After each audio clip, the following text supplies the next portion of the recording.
Hello friends, आज हम लोग क्लास 11 के सबसे इम्पॉर्टेंट चैप्टर मोल कॉन्सेप्ट के बारे में स्टडी करेंगे, जो केमिस्ट्री के लिए सबसे बेसिक चैप्टर माना जाता है। तो आज हम मोल कॉन्सेप्ट के बारे में जानेंगे और वो भी एक अमेजिंग वे में। तो चलिए, हमसे जुड़े रहने के लिए लाइक, शेयर और सब्सक्राइब जरूर करें। तो चलिए देखते हैं मोल कॉन्सेप्ट। मोल कॉन्सेप्ट सबसे पहले हमें ये जानना है कि मोल आखिर है क्या। ठीक है, मोल का मतलब होता है, मोल एक काउंटिंग नंबर है। मोल एक काउंटिंग नंबर है। और दूसरा पढ़ में हम कह सकते हैं कि मोल जो है एक फंडामेंटल यूनिट है। एक फंडामेंटल यूनिट, ठीक है, ध्यान दीजिए। कारण मोल एक काउंटिंग नंबर है। इसे काउंटिंग नंबर हम क्यों कह रहे हैं? इसे काउंटिंग नंबर क्यों कह रहे हैं? ध्यान दीजिए, क्योंकि कहा गया है, जैसा कि आप जानते हैं, 12 piece is equal to 1 dozen होता है। Check, 10 to the power 2 is equal to 100, 10 to the power 3 is equal to 1000,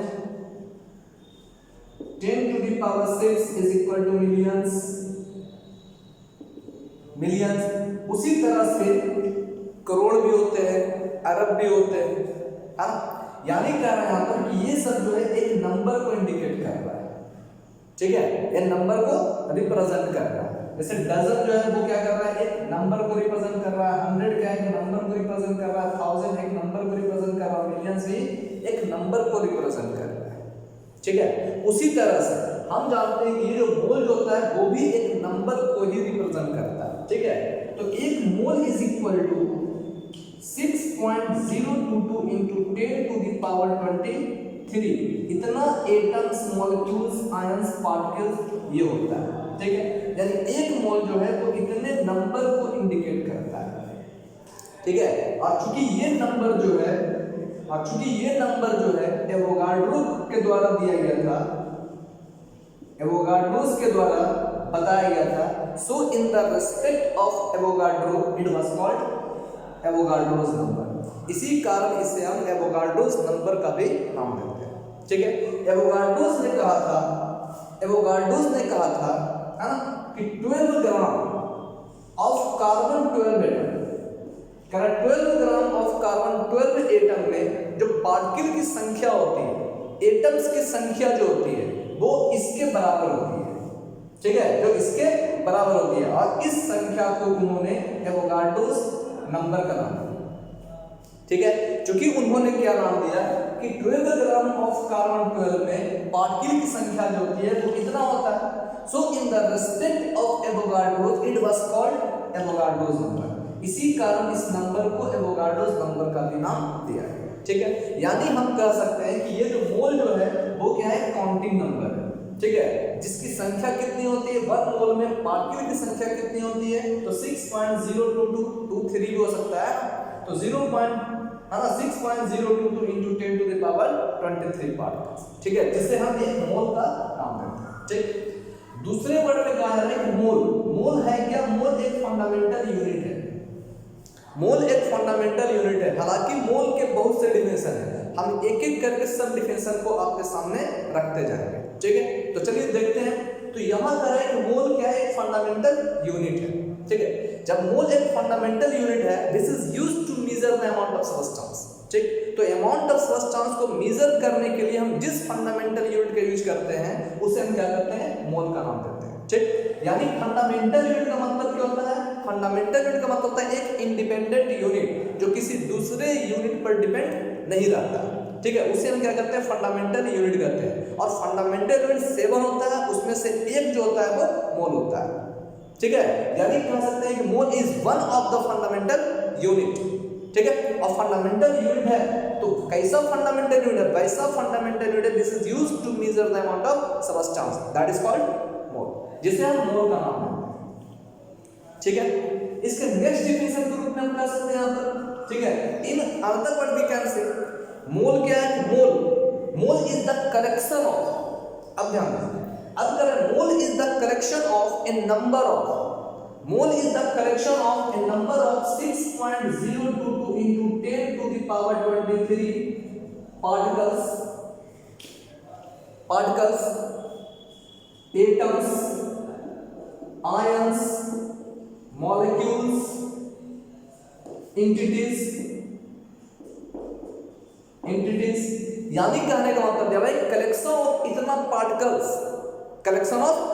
particles, atoms के, आयंस के, मॉलिक्यूल्स के, यानी इन सब के कलेक्शन को हम क्या करते हैं, मोल का नाम देते हैं। ठीक है, hence in another word we can say mole is the collection of 6.022 into 10 to the power 23 particles, ions, molecules, entities, है ना, इन सब के कलेक्शन को हम क्या करते हैं, मोल का नाम देते हैं। ठीक है, यानी इसका मतलब है कि मोल क्या हो गया, एक काउंटिंग नंबर।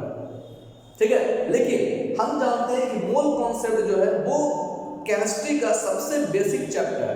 ठीक है, और इसे अच्छे तरीके से जानना बहुत ही जरूरी है। ठीक है, तो अब हम जो डिफिनेशन को बताने जा रहे हैं वो डिफिनेशन से आप न्यूमेरिकल्स प्रॉब्लम को जस्ट सोल्व कर सकते हैं। ठीक है, अब वो भी सिर्फ कुछ सेकंड में। तो चलिए देखते हैं कि आखिर वो नेक्स्ट डिफिनेशन क्या है जो इस मोल को कंप्लीट डिफाइन कर देगा। ठीक है, तो चलिए देखते हैं।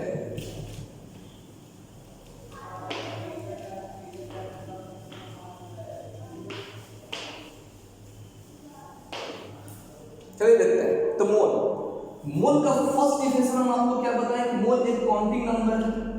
ठीक है, दूसरा हमने क्या बताया यहाँ पर कि mole is the fundamental unit this is used to measure the amount of substance. Third definition हमने आपको क्या बताया कि mole is the collection of a number of 6.022 into 10 to the power 23 atom, molecules, ions, particles, entities, इन सबके कलेक्शन को हम क्या करते हैं, मोल का नाम देते हैं। ठीक है, अब नेक्स्ट डिफिनेशन का क्या होगा, इसका नेक्स्ट डिफिनेशन जो है वो सबसे इंपॉर्टेंट है क्योंकि इस डिफिनेशन से ही आप न्यूमेरिकल्स को इजीली सॉल्व कर सकते हैं। ठीक है, बिना किसी के हेल्प से, है ना। तो चलिए देखते हैं। मोल कहा जाता है 1 ग्राम एटम, कहा जाता है 1 gram atom of an element, 1 gram atom of an element contains 6.022 into 10 to the power 23 atoms is called 1 मोल, जिसे हम 1 मोल का नाम देते हैं। ठीक है ना, correct. It is the next definition of mole. Mole का डिफिनेशन क्या होगा, 1 gram atom of an element contains 6.022 into 10 to the power 23 atoms is called 1 मोल, इसे हम 1 मोल का नाम देते हैं। ठीक है, hence according to definition we can say, hence according to definition we can say 1 gram atom of an element is equivalent to, 1 gram atom of an element is equivalent to 6.022 into 10 to the power 23 atoms of that element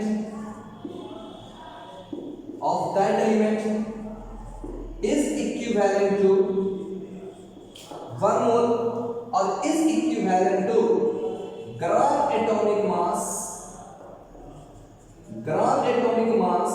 of that element, gram atomic mass of that element। ठीक है, ध्यान दीजिए।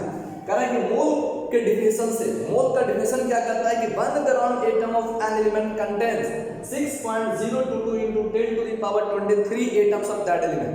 ठीक है, is called 1 मोल, उसे हम 1 मोल का नाम देते हैं। ठीक है, तो अकॉर्डिंग टू डिफिनेशन भी क्या है, 1 gram atom of an element contains 6.022 into 10 to the power 23 atoms of that element, है ना, is called 1 मोल, इसे हम 1 मोल का नाम देते हैं। ये क्या इंडिकेट कर रहा है, डेफिनेशन ऑफ मोल को इंडिकेट कर रहा है।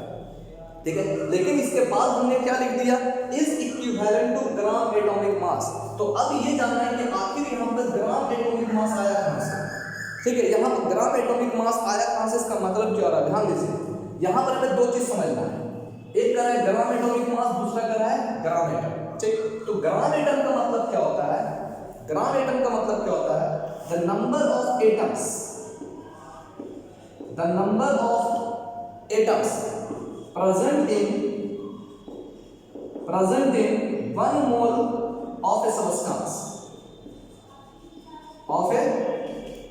ध्यान दीजिए, ग्राम एटम का मतलब क्या हो रहा है कि the number of gram atoms, the number of atoms, the number of atoms present in 1 mole of a substance, present in 1 mole of a substance whose mass in gram, whose mass in gram is numerically equal to, whose mass in gram is numerically equal to its atomic mass,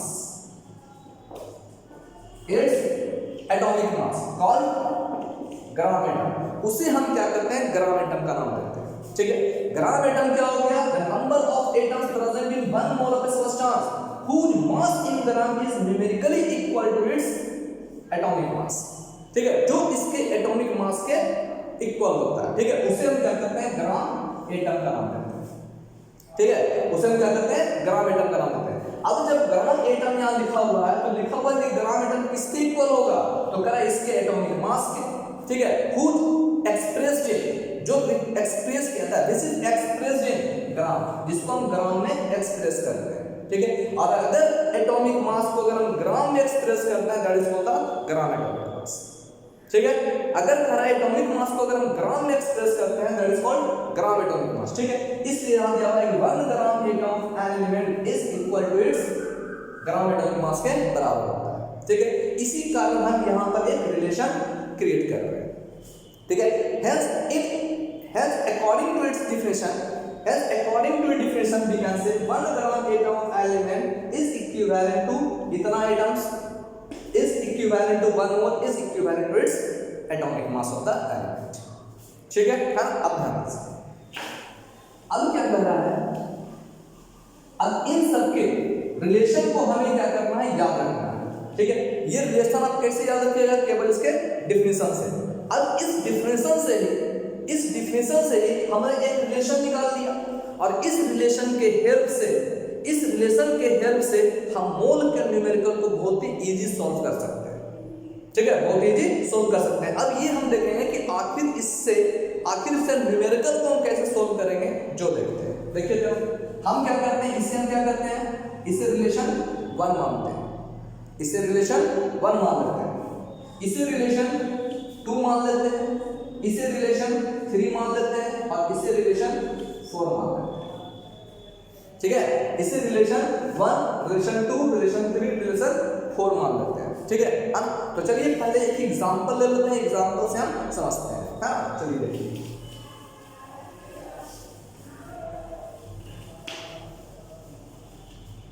hence 1 gram atom of carbon, 1 gram atom of carbon is equivalent to 6.022 into 10 to the power 23 atoms of carbon is equivalent to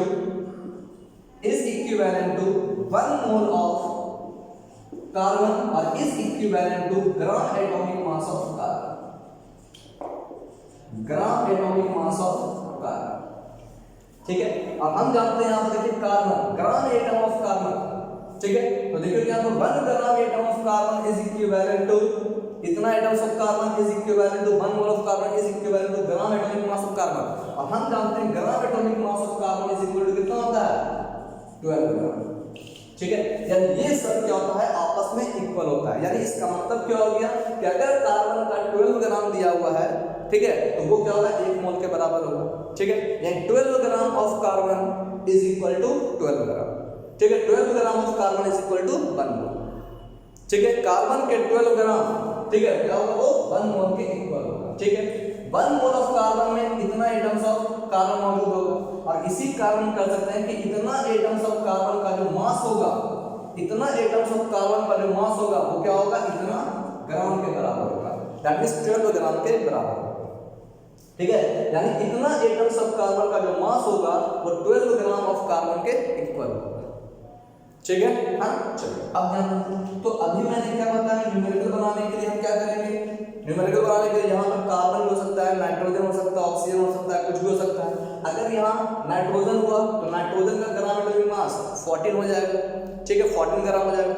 oxygen होगा तो 16 ग्राम होगा, sodium होगा 23 ग्राम होगा। तो केवल हमें changing क्या करना है, बस यहाँ पर एटॉमिक मास, ठीक है एटॉमिक मास को चेंज करना है।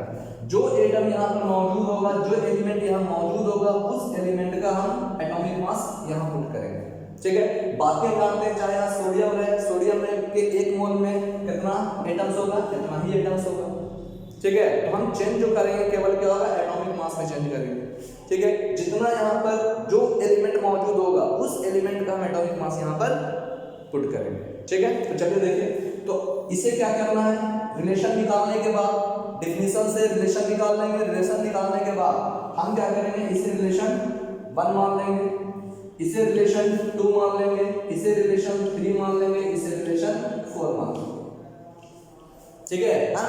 बस ये रिलेशन निकाल लीजिए, आपका न्यूमेरिकल्स बन जाएगा। तो चलिए एक न्यूमेरिकल्स लेते हैं, है ना।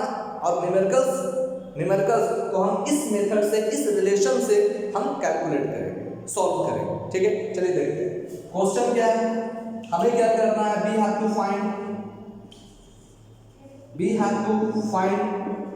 The mass of 1 atom of carbon, 1 atom carbon, ठीक है। अब ध्यान से, अब हमें क्या करना है, सबसे पहले यहाँ देखिए कौन सा एलिमेंट है, कार्बन है, ठीक है। सबसे पहले यहाँ पर कौन सा एलिमेंट है, कार्बन है। हम क्या करेंगे, कार्बन का रिलेशन निकाल लेंगे। देखिए कार्बन का रिलेशन निकला हुआ है। अगर यहाँ नाइट्रोजन रहता तो नाइट्रोजन का रिलेशन निकाल देते हैं, ठीक है। 1 ग्राम एटम ऑफ नाइट्रोजन, इतना एटम्स, इतना मोल, और फिर यहाँ पर क्या होता है 14 ग्राम ऑफ नाइट्रोजन हो जाता है, ठीक है। हम यहाँ पर कार्बन इसी कारण लिए कि कार्बन का रिलेशन निकला हुआ है, ठीक है।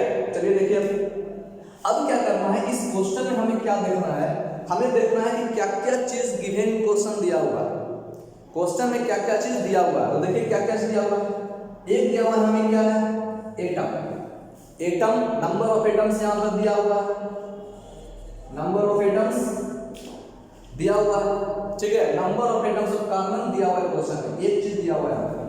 दूसरा चीज क्या देखना है, हमें क्या निकालना है, तो we have to find the mass है ना, यानी नंबर 2 मास हमें फाइंड आउट करना है, ठीक है। यानी हम ये देखेंगे कि रिलेशन में, क्वेश्चन में क्या दिया हुआ है, क्या निकालना है, ठीक है। तो देखिए दिया हुआ क्या है, नंबर ऑफ एटम्स दिया हुआ है, निकालना क्या है, मास निकालना है, ठीक है। अब एक चीज और करना है आपको, ठीक है। जो चीज दिया रहे, ठीक है, उसे हम क्या कहेंगे, रिलेशन 1 का नाम देंगे। जो चीज दिया रहे उसे हम रिलेशन 1 का नाम देंगे, और जो चीज निकालना हो उसे हम रिलेशन 2 का नाम देंगे, ठीक है। जो चीज दिया हुआ हो, गिवन क्वेश्चन हो, उसे हम रिलेशन 1 मानेंगे, और जो चीज निकालना हो उसे रिलेशन 2 मानेंगे, ठीक है। चलिए देखिए अब हम क्या कर रहे हैं, क्वेश्चन में क्या क्या चीज दिया हुआ है आपको पता है, ठीक है। अब ध्यान दीजिए, हम जानते हैं रिलेशन 1 2 3 4 है, ठीक है। अब क्या करेंगे, रिलेशन निकालने के बाद क्वेश्चन में जो चीज दिया हुआ हो उसे हम रिलेशन 1 मानेंगे। दिया हुआ क्या था, नंबर ऑफ एटम्स दिया हुआ था, नंबर ऑफ एटम कहां पर है, ये है नंबर ऑफ एटम, तो नंबर ऑफ एटम रिलेशन 1 मान लेंगे। जो चीज निकालना है उसे रिलेशन 2 मानेंगे। मास क्या दिया हुआ है, देखिए यहाँ पर निकालना क्या है, मास निकालना है, मास यहाँ पर दिया हुआ है, ठीक है, इसे हम रिलेशन 2 मानेंगे, ठीक है। रिलेशन 1 जो चीज दिया हुआ है ना, उसे रिलेशन 1, जो निकालना है उसे रिलेशन 2, ठीक है। बस अब हमें दिया हुआ ये है, निकालना ये है, बाकी हमें इन सब से कोई मतलब नहीं रखना, ठीक है। रिलेशन निकालने के बाद हम क्वेश्चन में चेक करेंगे कि क्या दिया हुआ है, क्या निकालना है। जो दिया हुआ है उसे रिलेशन 1 मानेंगे, जो निकालना है उसे रिलेशन 2 मानेंगे, ठीक है। अब ध्यान से, अब जो रिलेशन हम 1 मान लिए, ठीक है, तो रिलेशन 1 और 2 से हम एक रिलेशन फाइंड कर सकते हैं, ठीक है। तो from relation 1 and 2 we can say, ध्यान दीजिए, from relation 1 and 2 we can say, ठीक है। रिलेशन 1 और 2 से हम क्या कर सकते हैं, हम कर सकते हैं 6.022 into 10 to the power 23 atoms of carbon का मास जो है वो 12 ग्राम होगा। ठीक है ना, रिलेशन से देख लीजिए, कह रहा है यहाँ पर इतना एटम्स ऑफ कार्बन का मास 12 ग्राम है। ठीक है, from relation 1 and 2 we can say, ठीक है, इतना एटम्स, मास ऑफ इतना atoms of carbon is equal to 12 gram. ठीक, अब देखिए इसलिए mass of 1 atom of carbon, mass of 1 atom of carbon क्या हो जाएगा मेरा 12 upon 6.022 into 10 to the power 23। ठीक है, इतना एटम्स का मास कितना ग्राम से, एक एटम का मास इतना अपॉन इतना ग्राम, इतना अपॉन इतना ग्राम। अब इसको हम सोल्व करेंगे तो क्या आ जाएगा, इसको डिवाइड करने पर आ जाएगा 1.99 into 10 to the power minus 23 ग्राम। ठीक है, ये जो मास निकला है तो इसका निकला 1 ग्राम 1 एटम ऑफ कार्बन का मास निकला। ठीक है, और आपको यही निकालना था। ठीक है, we have to find out the mass of 1 atom of carbon, so we can say the mass of 1 atom of carbon is 1.99 into 10 to the power minus 23 ग्राम। ठीक है, चलिए है ना, एक एग्जांपल और ले लेते हैं। ठीक है, एक क्वेश्चन को और सॉल्व कर लेते हैं, उससे आप इजीली इसको समझ पाएंगे। ठीक है, चलिए देखिए, मोल से रिलेटेड कोई भी क्वेश्चन होगा, आप अगर ये रिलेशन बनाते हो, इस रिलेशन से आप उसे इजीली सॉल्व कर सकते हो, चाहे आप मोल का फार्मूला जानते हो या नहीं। ठीक है, मोल का फार्मूला भी आप इसी से कैलकुलेट कर सकते हो, निकाल सकते हो, फाइंड आउट कर सकते हो, वो हम बताएंगे आपको। ठीक है, अभी केवल एक एग्जांपल देख लेते हैं फिर से, है ना। चलिए देखिए, एक एग्जांपल और लेते हैं। एग्जांपल क्या है, हमें क्या करना है, find out the number, find out the total number of atoms, total number of atoms of sulphur. ठीक है, in total number of sulphur in 1.6 gram of sulphur. ठीक है, कह रहा है कि सल्फर के 1.6 ग्राम में, सल्फर के 1.6 ग्राम में कितना number of atoms of sulphur मौजूद होगा, इसे हमें कैलकुलेट करना है। ठीक है, आपको कुछ नहीं करना है, आपको बस एक रिलेशन निकालना है। लेकिन यहाँ पर एलिमेंट कौन दिया हुआ है, सल्फर दिया हुआ है, यानी सल्फर का एक रिलेशन निकालना है। चलिए सल्फर का एक रिलेशन निकालते हैं। ठीक है, सल्फर का रिलेशन निकालते हैं। देखिए, from the definition we can say 1 gram atom of sulphur is equivalent to 6.022 into 10 to the power 23 atoms of sulphur is equivalent to 1 mole is equivalent to gram atomic mass of sulphur. Gram atomic mass of sulphur कितना, 32। ठीक है, gram atomic mass of sulphur कितना होता है, 32 होता है। ठीक, अब देखिए, अब मैंने आपको क्या कहा, हमें क्वेश्चन में देखना दिया हुआ क्या है, जो चीज दिया रहेगा उससे रिलेशन बन मानेंगे। देखिए यहाँ पर दिया हुआ क्या है, 1.6 ग्राम ऑफ सल्फर दिया हुआ है, ग्राम दिया, मास दिया हुआ है, मतलब इससे रिलेशन बन मानेंगे, रिलेशन बन मान लिए। ठीक है, रिलेशन बन, निकालना क्या है, टोटल नंबर ऑफ एटम्स निकालना है। ठीक है, निकालना है टोटल नंबर ऑफ एटम, जो चीज दिया हुआ है रिलेशन 1, जो निकालना है रिलेशन 2, ये क्या होगा, रिलेशन 2। ठीक, अब जो रिलेशन 1 माने हैं उसको हम क्या करेंगे, पहले लिखेंगे। तो देखिए यहाँ पर in 32 gram of sulphur, 32 gram of sulphur. ठीक है, इतना atoms of sulphur are present. ठीक है, तो कह रहे हैं यहाँ पर कि 32 ग्राम ऑफ सल्फर में नंबर ऑफ एटम्स होता है वो इतना होता है। ठीक है, इतना एटम्स ऑफ सल्फर। ठीक है, according to relation we can say, that means from the relation 1 and 2 we can say in 32 gram of sulfur it contains इतना atoms of sulfur। ठीक है, तो 1 gram of sulfur contain 6.022 into 10 to the power 23 upon 32, इतना atoms of sulfur होगा। ठीक है, इतना ग्राम में इतना आइटम्स, तो 1 ग्राम में इतना अपॉन इतना आइटम्स, इससे कितना ग्राम में 1.6, hence in 1.6 gram of sulphur क्या हो जाएगा, 6.022 into 10 to the power 23 upon 32 into 1.6 atoms of sulphur होगा। ठीक है, इतना आइटम्स ऑफ सल्फर होगा। ठीक है, इतना आइटम्स ऑफ सल्फर। चलिए यहाँ पर कैलकुलेट कर लेते हैं।